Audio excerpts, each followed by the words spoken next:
Hi viewers, welcome to our channel. ప్రస్తుతం మనతో పాటు సీనియర్ జర్నలిస్ట్ దాము బాల సార్ వారితో మాట్లాడదాం. నమస్కారం సార్. జగన్మోహన్ రెడ్డి గారు మరోసారి ప్రెస్ ముందుకు వచ్చి ఆ టీడీపీని, చంద్రబాబు నాయుడు గారిని మరోసారి హెచ్చరించారు అని చెప్పేసి వార్తలు రావడం మనం చూస్తున్నాం సార్. మరి ఆయన ఏ విధంగా హెచ్చరించారు, ఏం చేయబోతున్నారంటారు సార్? మామూలుగా జగన్ ఈ మధ్య బెంగళూరులో ఎక్కువ ఉంటున్నాడు. అలాగే బెంగళూరు నుంచి నిన్న గన్నవరం ఎయిర్పోర్ట్లో దిగాడు. దిగి వెంటనే అక్కడ విజయవాడలో సన్షైన్ హాస్పిటల్కి వెళ్ళి అక్కడ జగ్గైపేట మండలంలో నవాబ్పేటలో ఆ మధ్య దాడులు జరిగి మనం చెప్పుకున్నాం కూడా.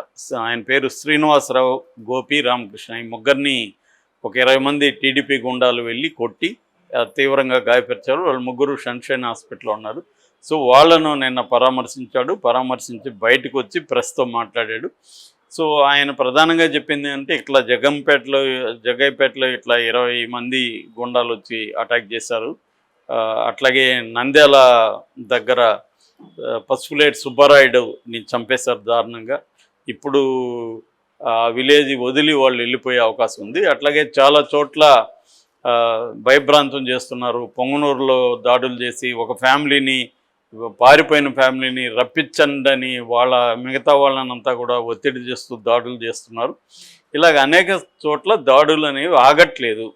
సో ఇది మీకు అసలు ఎక్కడ ఏం జరుగుతుందో కూడా మీకు కూడా కంట్రోల్ లేని పరిస్థితిలోకి మీరు వెళ్ళిపోయారు అనేది జగన్ చెప్పాడు. ఇది కొంతవరకు జగన్ చెప్పిన దాంట్లో వాస్తవం అయితే కనిపిస్తుంది. ఎందుకంటే మనకి ఈ మధ్య రోజు న్యూస్లు పోలీసుల మీద జులుం చేయడము, కార్పొరేషన్స్ మీదకి వెళ్ళడము, ఇలాగా తెలుగుదేశం నాయకత్వం కావచ్చు, వివిధ స్థాయిల్లో ఇటు ప్రభుత్వ అధికారుల మీద, ఇటు వైసీపీ వాళ్ళ మీద జులుం చేయడం కావచ్చు, దాడులు కావచ్చు, హత్యలు కావచ్చు, ఇవన్నీ అయితే కనిపిస్తున్నాయి.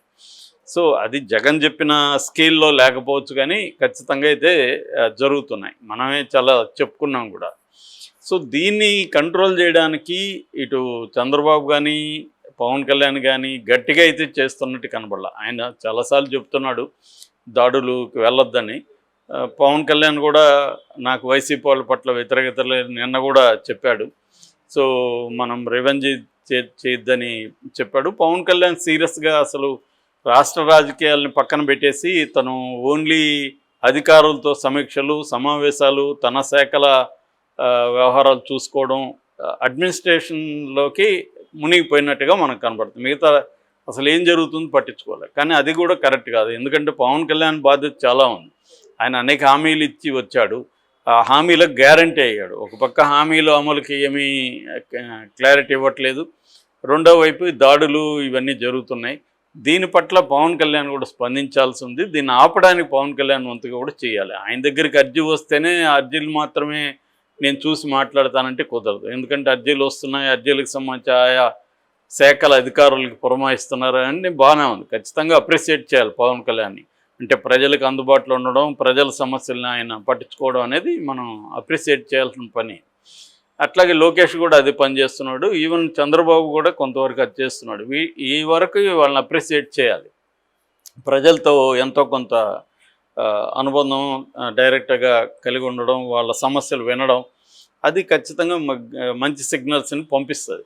కానీ at the same time law and order కూడా very important. Law and order విషయాలన్నింటినీ మళ్ళీ వీళ్ళు ఏం చేస్తున్నారంటే పొలిటికల్గా దాన్ని వైసీపీ మీదకి తోయడానికే ట్రై చేస్తున్నారు. వైసీపీ గతంలో చేసింది అయిపోయింది. సో ఇప్పుడు మీరు వచ్చి దీన్ని మేము డిఫరెంట్ గవర్నెన్స్ ఇస్తామని కదా వచ్చారు మీరు, మాది విభిన్నమైన పరిపాలన, మంచి పరిపాలన, మరి అంతకంటే ఎక్కువ చేస్తున్నారు కదా. సో ఇది వాళ్ళ ఈ ఉద్యోగుల మీద ఈ స్థాయిలో చేయలేదు వైసీపీ వాళ్ళు. వీళ్ళు ఉద్యోగుల మీద కూడా విపరీతంగా చేస్తున్నారు. మనం ఆల్రెడీ మాట్లాడుకున్నాం కూడా. డిఎస్పీలని 57 మంది డిఎస్పీలని పక్కన పెట్టేయడం, ఇలాగ ప్రతి డిపార్ట్మెంట్లో కూడా, ముఖ్యంగా పోలీస్ అండ్ రెవెన్యూ డిపార్ట్మెంట్లో తమకు నచ్చని వాళ్ళని ప్రతీకారం తీర్చుకోవడం అన్నది కూడా వీళ్ళు స్టార్ట్ చేశారు. సో ఈ కాంటెక్స్ట్లో జగన్ తన కేడర్ని కాపాడుకోవాల్సిన అవసరం జగన్కి ఖచ్చితంగా ఏ రాజకీయ పార్టీ నాయకుడికైనా అదే ఉంటుంది. అందుకని అతను సీరియస్ టోన్లోనే చెప్తున్నాడు. ఇదే జరిగితే మళ్ళీ మా ప్రభుత్వం వస్తే మా కార్యకర్తలను కంట్రోల్ చేయలేమని జగన్ చెప్తున్నాడు. కాకపోతే జగన్ చెప్పేదానికి కొంత క్రెడిబిలిటీ ఉండదు. ఎందుకంటే జగన్ ప్రభుత్వంలో కూడా ఇది జరిగింది. ఈ స్కేల్లో జరిగిందా లేదా అనేది పక్కన పెడితే జగన్ ప్రభుత్వంలో కూడా తెలుగుదేశం వాళ్ళ మీద దాడులు జరిగాయి. తెలుగుదేశం వాళ్ళని లీగల్గా అరెస్ట్ చేశారు. రకరకాల వాళ్ళ ఫైనాన్షియల్ బేస్ని దెబ్బతీసే విధంగా జగన్ అనేక చోట్ల ప్రవర్తించాడు. సో ఆర్థిక మూలాలు దెబ్బకొట్టారు. వాళ్ళని కొయర్సివ్ పాలిటిక్స్తో వాళ్ళని ప్రెజర్ చేసి కొంతమందిని పార్టీలోకి చేర్చుకున్నారు. ఇవన్నీ జగన్ కూడా చేశాడు. సో ఇది ఇవాళ ఉన్న పొలిటికల్ మోడల్ ఏంటంటే అధికారంలో ఉన్న పార్టీ ప్రతిపక్షాలను భయభ్రాంతాలు చేసి వాళ్ళని పార్టీలోకి చేర్చుకోవాలి అనేది ఇవాళ ఉన్న పొలిటికల్ మోడల్ మన ఇండియాలో. సో ఇదే మోడల్ని ఇప్పుడు తెలుగుదేశం కూడా అమలు చేస్తుంది. కాకపోతే దీనివల్ల ఖచ్చితంగా తెలుగుదేశానికి వ్యతిరేకత ప్రజల్లో వస్తుంది. రెండవది జగన్కి హెల్ప్ అవుతుంది. వీళ్ళందరూ ఇప్పుడు జగన్కి హెల్ప్ చేస్తున్నారు.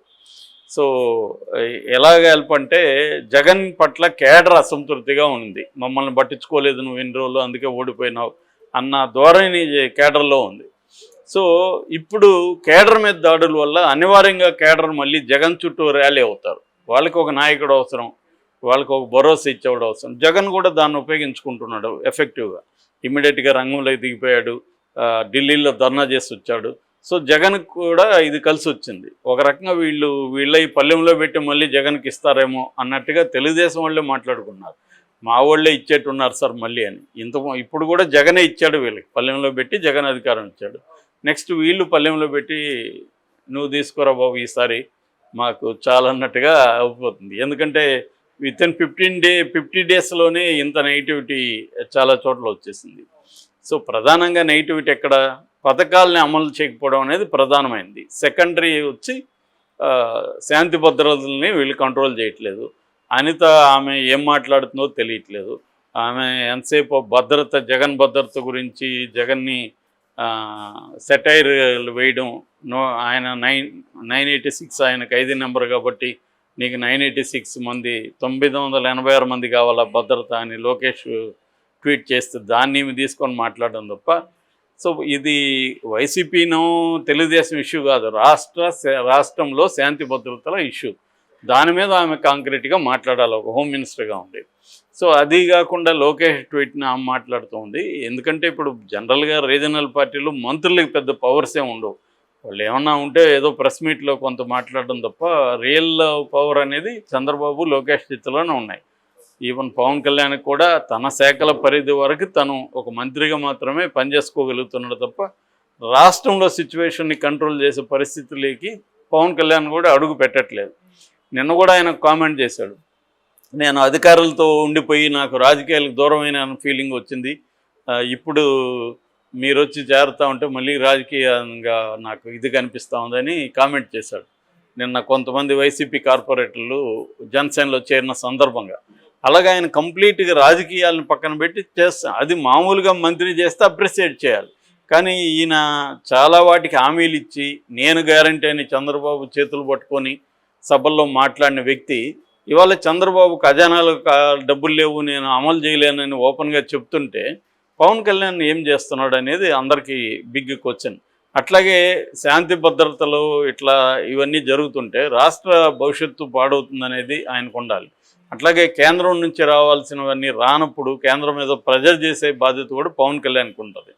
ఇవేవి పట్టించుకోకుండా తన శాఖ ఒక మామూలు మంత్రిలాగా ఆయన బిహేవ్ చేస్తున్నాడు. సో మామూలు మంత్రిలాగా ఆయన చేయడం బాగుంది, అంతవరకు ఓకే. కానీ ఆయన రోల్ అంతకీ కన్ఫైన్ కాకూడదు. ఖచ్చితంగా ఆయన వేరే విషయాల్లో కూడా ఇన్వాల్వ్ కావాలి.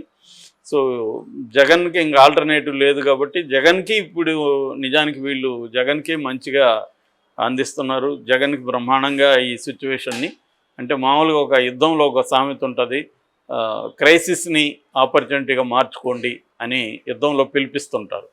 అంటే ఒక సంక్షోభాన్ని అవకాశంగా మార్చుకోండి. అలాగే ఇప్పుడు జగన్ ఒక సంక్షోభాన్ని అవకాశంగా మార్చుకుంటున్నాడు. సో అది వీళ్ళే ఇస్తున్నారు.